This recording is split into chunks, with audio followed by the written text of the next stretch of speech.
Your Beatitude, Patriarch John X, Your Excellency Dr. Elias Warak, President of the University of Balamand, distinguished Minister, Minister of Defense, Minister of Education, Minister of the Culture, Ambassador of Spain, important representative of the Parliament, the media, and the Lebanese people, distinguished faculty and staff, distinguished member of the Board of Trustees, distinguished graduate, proud families, and honored guests. Let me that my first words today are words of gratitude. Gratitude and thanks for having me invited to address this important event of the graduation, this commencement of 2025 of Balamand University. I have to tell you the truth. I've been diplomat. I attend many conferences. I was a politician and attend many political rallies. But I have to confess to all of you that this is my first time that I address such important and huge audience. You really impressed me. You really moved me. So I don't know how my speech is going to attract your attention due to my emotion and my feelings to be back again to my beloved country, Lebanon. It's a profound privilege to stand before you today. A day of joy, reflection, and hope. At this distinguished institution that embodies the spirit of Lebanon resilience, inclusivity, and forward-looking. To the graduating class of 2025, congratulations, really. Congratulations, because you have earned this moment, not only through academic diligence, but through your ability to persist, to question, and to dream, even amidst uncertainty. In you we see not only a scholar, but change maker of a new tomorrow. My dear friends, as we gather today here, I'm deeply mindful of the significance of this moment for you and for Lebanon. This country, small in size but huge in spirit, has long been a crossroad of civilizations, a land where mountains meet the sea, and where culture, faith, and languages intertwine and interact. Lebanon political history is complex, marked by both great contribution and remarkable triumph. Yet through every chapter, one truth has endured: the unsinkable religion of his people. Their story is one for the book. Over the years, Lebanon has suffered, but it has never surrendered.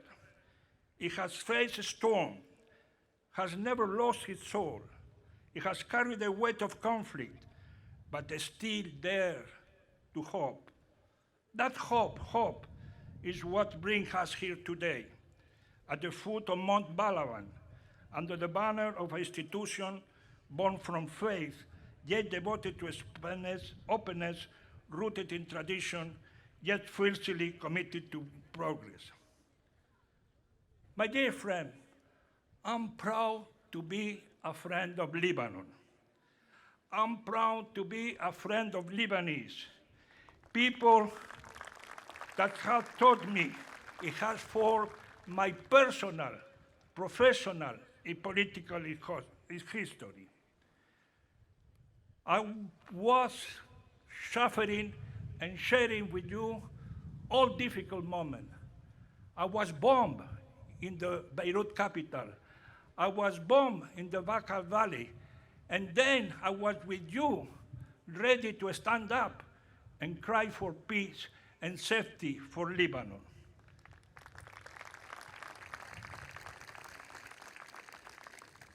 The University of Balamand reflects the very ideas the world so desperately needs today. Dialogue over division, learning over ignorance, and compassion over fear. As the High Representative for United Nations Alliance of Civilization, I have seen these values at work across continents. I invested endless time and effort in deliver these values. But here in Lebanon, they shine with a special urgency and clarity. Today, Lebanon stands at the threshold of a new political chapter. I recall His Excellency President Joseph Aoun that said in his inaugural address on January 9, 2025, and I quote, "My pledge to the Lebanese, wherever they are, is that today a new phase in Lebanon history has begun," end of the quote. These are not merely words. They are a challenge and an invitation, a challenge to reinvigorate institutions, an invitation for every citizen, every graduate in this hall to participate in this renewal of our beloved country. Yes, the graduation ceremony is always a key moment in your life. It's time when your formation, training, learning ends, and the new responsibilities start. When you have to give back to the society you have get from them in your academic life. Yes, it's not your responsibility, my dear friend, new graduate, to engage positively in this new chapter of your Lebanese history. You come in a moment, my dear friends, where you will hear here and there that your future is gloomy. If you read the television or newspaper, you listen or you watch your laptop or your screen, telephone, everything is confusing. Everything is dark. Everything is dangerous. Everything is serious damage for the future. Even a lot of experts, analysts say you will never have the life of your parents or grandparents. I will tell you all the contrary. The future belongs to you. You'll be much better than us. You'll be the one to construct a better society, a better humanity, a better world. Because, well, the French novelist, philosopher, journalist, Albert Camus used to say, yes, we can have and look to the world of the reality is a bit absurd. It's absurd. Wars, conflict, crisis, suffering, deportation, refugees. But at the same time, we have to revolt. You have to revolt. You have to revolt in a constructive manner. You have to revolt to create a new utopia. Yes, utopia. You know what is utopia? When they say you are a utopian, they criticize you because they say you are not realistic. Well, the utopia is what then become normal, regular life. But even more than that, the utopia of the future is in order to combat the dystopia of the present. The utopia of the future is to combat the dystopia of the present. So you have to have this utopian approach in the new life of all yourself.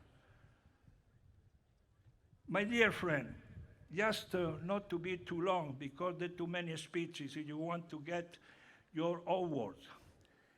My message today, after being practically half a century working in diplomacy and political life, 50 years, long time, with dreams like you. Some of them have been achieved, others have not been achieved, have been not achieved at all. But that doesn't mean that we have not to continue to try. You are going to confront three main challenges in the near future, in your near future. The first and the most important is peace. Yes, peace, a world that had been abandoned. It had been replaced by security. People don't want to have a peace. They want to have more security, security, security. And they will never get security because security is unachievable.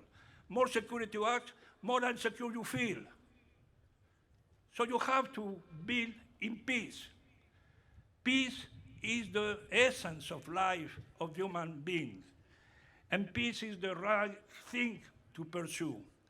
I launched recently in Guernica, the city that was bombed by Nazis in 1937, a new initiative. It's called A Cry for Peace, End of Wars, and Respect international law.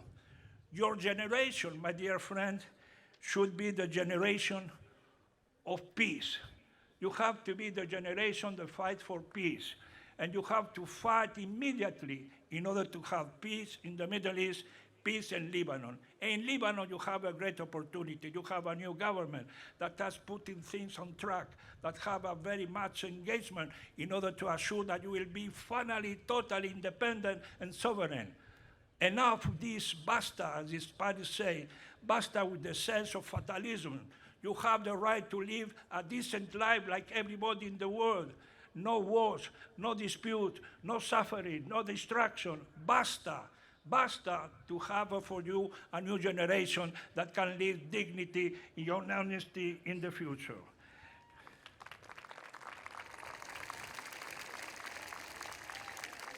The second challenge you will have, and most of you will be already doing a lot of things, is to save the planet. And I fully agree that we have to make a pact with the nature, because the nature is what we have received from the Almighty, and we have to preserve that. Without the nature will not be possible to survive. So, but this saving the planet have to be accompanied with saving humanity. We cannot only be green color, and forgotten about human beings. You cannot be saving the planet and plants, environment, without saving the humanity. So these sustainable development goals have to be done simultaneously. And third, and most important challenge you will have is for you is, I think, something practical, regular, and very attractive. This artificial intelligence. Yes, of course, it's a fantastic new mechanism, new instrument, new discovery, new advancement in science, in progress, in human being, in human society. But you have to be beware. You have to be beware because algorithms are not democratic. Who organized algorithm? Who introduced in this algorithm? Do you know? Are they transparent? Do you know who are putting in the algorithm? They are putting our faith, our religion, our cultural identity. They respect ourselves? No. So you have to be quite cautious with artificial intelligence. Your life is divided. I have a real life, 80%, 25% of virtual life. You have maybe 60% virtual, 40% real. Today, now, you are real. Don't forget that. Today, you are receiving the grant, you are real. Please don't be so in the slavery of the telephone. Virtual is good, but it's not the essence of what is life. So those are the three main, messages I want to share with you. So let me, my friends, to close with the words of Gibran Khalil Gibran, a Lebanese well-known beloved son of letters. And I quote, "Out of suffering have emerged the strongest souls. The most massive character are scarred with scares, are cheered with scare. So go forth, not unscared, but unshaken.